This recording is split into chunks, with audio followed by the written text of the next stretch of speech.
सबको जय मसीह। फिर से एक नए एपिसोड में आपको स्वागत करते हैं। पिछले एपिसोड में इस्राएल का कनान यात्रा के बारे में हम लोग चर्चा कर रहे थे। इस यात्रा का कुछ विशेष बातों को हम देख रहे थे। फिर हमने देखा कि मूसा सामना करने जा रहे उन समस्याओं को परमेश्वर ने कैसे हल कर दिया। आप हमारे साथ बने रहिए। तो हम देखते हैं प्रतिकूल अवस्था में, विपरीत परिस्थितियों में मूसा इस्राएलियों को ले जाने के समय में मूसा पास्टर के चिंतन में, उनका प्रचार में, लोगों को प्रेरणा देने में कनान के अलावा किसी भी जगह पर इन्हें बसाने का विचार नहीं था। मूसा कनान के अलावा कुछ सोच ही नहीं सकता था। आजकल हम देखते हैं ज़्यादातर प्रचार चंगाई के बारे में, छुटकारे के बारे में, बाकी जो बच्चा है वे सब समर्थी का प्रचार करते हैं। पास्टर विश्वासी के सर पर हाथ रखकर गर्दन हिला हिला कर कहते हैं तुम्हें परमेश्वर अमेरिका, लंदन, ऑस्ट्रेलिया ले जाएंगे। कर्ज चुकाने वाला प्रचार, आर्थिक लाभ पहुंचाने वाला प्रचार। विश्वासी भी यही सुनना चाहते हैं।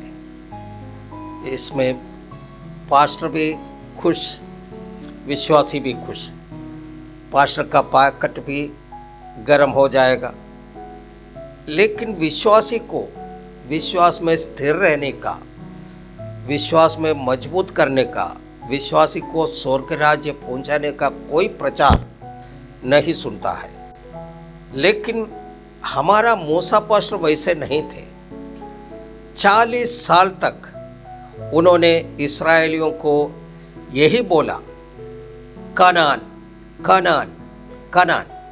कुछ लोग बोले हम यहाँ ठहर जाते हैं, इधर अच्छा पानी का स्रोत है। मूसा ने बोला ये सब क्या पानी, ये कोई पानी है? पानी है तो कनान का कितना मीठा है। वहाँ तुम लोग पानी के बदले दूध पी सकते हो। कुछ लोग बोले हम यहाँ ठहर जाते हैं, इधर अच्छा उपजाऊ ज़मीन है, अच्छा बगीचा है, तरह तरह का फल खा सकते हैं। मूसा ने बोला ये सब क्या फल है? वो तो कनान का फल। एक अंगूर का गुच्छा को उठाने के लिए 2-2 आदमी का जरूरत पड़ता है। उतना बड़ा बड़ा फल वहाँ पर होता है। मूसा हमेशा एक ही बात का रट लगाए रहते थे, कनान कनान कनान।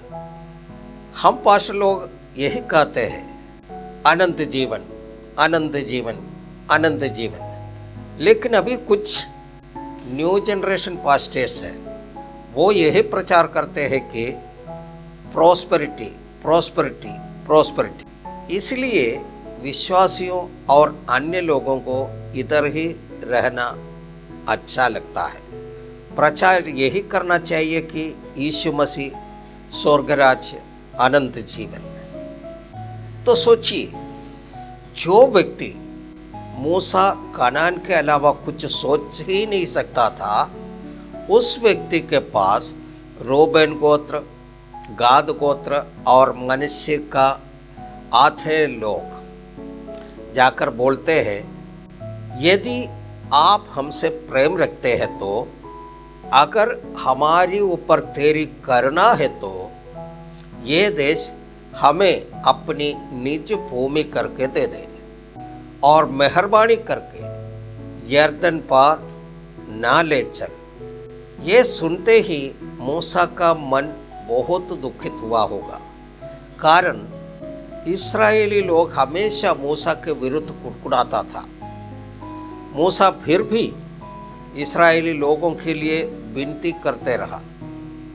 फिर भी कभी कभी परमेश्वर इस्राएली लोगों को नाश किए जाते थे। दुनिया में सबसे ज़्यादा मृत्यु देखा हुआ एक व्यक्ति है मूसा। सबसे ज़्यादा मुर्दा गाड़ा हुआ एक व्यक्ति है मूसा। उसका लाइसेंस भी मूसा को ही था। एक बार ऐसे हुआ, जो मूसा के साथ जो लोग थे उनको परमेश्वर नाश किए जा रहे थे, मारे जा रहे थे। तो मूसा परमेश्वर से पूछा, ऐसे इन लोगों को नाश करना ही था तो ये लोगों को मेरे साथ क्यों भेजा। उस वचन को एक बार पढ़ते हैं। निर्गमन का पुस्तक 32 अध्याय का 32वां वचन। तो भी अब तू उनका पाप क्षमा कर नहीं तो अपनी लिखी हुई पुस्तक में से मेरे नाम को काट दे। मूसा बोल रहे हैं कि अगर इन लोगों को आप क्षमा नहीं कर सकते तो आप एक काम कीजिए, मेरा नाम उस जीवन की पुस्तक में से काट दीजिए। इन लोगों को अगर स्वर्ग नहीं जाना है, इन लोगों को अगर स्वर्ग नहीं मिला तो मुझे भी स्वर्ग नहीं जाना है। मुझे नहीं लगता इस ज़माने में ऐसे पास्टर मिलेंगे जो विश्वासी के लिए अपने को मिलने वाला आशीष को त्याग दे। लेकिन मैं कहता हूँ मूसा पास्टर का जैसे होना चाहिए। इस ज़माने का हर एक पास्टर जो भेड़ के लिए अपने जीवन दे दे। देखिए, अपने साथ भेजा हुआ लोगों के लिए मूसा स्वर्ग राज्य भी त्यागने के लिए तैयार हो गया। अब मूसा का स्थिति भी देख लीजिए। ये इस्राएली लोग पानी के लिए एक बार कुड़कुड़ाए। मूसा परमेश्वर से पूछा, लोग पानी मांग रहे हैं, मैं क्या करूं? परमेश्वर बोला, वहाँ पर एक चट्टान है, उसे बोलेगा तो वो पानी दे देगा। लेकिन चट्टान से बोलने का मानसिक अवस्था में मूसा नहीं था। कारण था कि इस्राएली मूसा को उतना उलझा रहे थे। ये मूसा पहले जो बोलता था वैसे ही हो जाता था। अभी लगता है इनका कृपा नष्ट होते जा रहा है। हम लोगों के बीच में भी कुछ लोग होते हैं, कुछ बोल बोल कर लोगों को चढ़ाते हैं। लोग खुद स्वर्ग जाएगा भी नहीं, जो जाने का योग्य है उसे जाने भी नहीं देंगे। उस समय मूसा का सर इतना गर्म हो गया कि परमेश्वर ने जो बोला वो भूल गया और छड़ी से चट्टान को मारा। पहला बार में पानी नहीं आया। तब लोग फिर से बोलने लगा कि सही में इनका कृपा नष्ट हो गया। दोबारा मूसा गुस्सा से चट्टान को मारा तो पानी आया। सब इस्राएली पानी पिया, मूसा भी पिया। अब क्या हुआ? मूसा परमेश्वर की आज्ञा का पालन नहीं किया। परमेश्वर के कहने के अनुसार चट्टान से बोलता तो वो पानी दे देता, लेकिन मूसा बोलने के बजाय चट्टान को मारा। हमारे कलीसिया में भी ऐसे कुछ चट्टान होते हैं। इस महीने हमारा कन्वेंशन है, उसके लिए बहुत पानी यानी कि पैसे की ज़रूरत है। बोलने से विश्वासी दे देगा। कुछ और चट्टान होते हैं, उनके पास भरपूर पानी है यानी कि पैसा है, फिर भी वो नहीं देगा। वह बोलने के बाद देते हैं और उसको मारने का ज़रूरत है। कोई पास्टर भी ऐसे है, अपना मिला हुआ वरदान को खो देते हैं। तब विश्वासी लोग क्या बोलते हैं?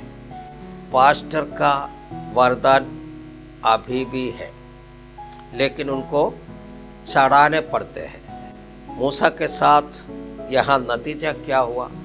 परमेश्वर ने मूसा से पूछा, तो मूसा है।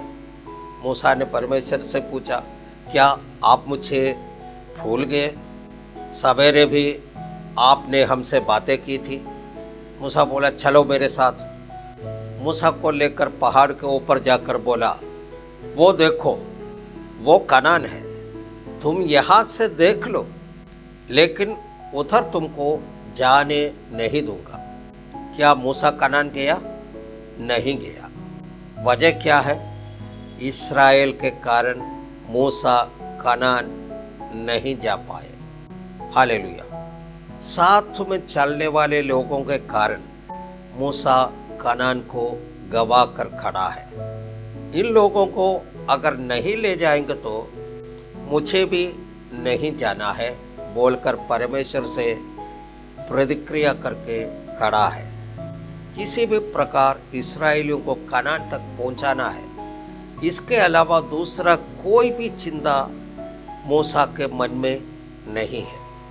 मूसा का बोली में, उनका प्रवृत्ति में, उनका व्यवहार में, उनका सोच में कनान के अलावा कुछ भी नहीं है। कनान, कनान, कनान। इस एपिसोड को यहाँ पर समाप्त करते हैं। इसके बाकी बातों को लेकर के आपके सामने फिर से प्रस्तुत होंगे। तब तक के लिए मुझे दीजिए इजाज़त। सबको जय मसीह, सबको धन्यवाद। परमेश्वर आप सबको आशीष देने पाए।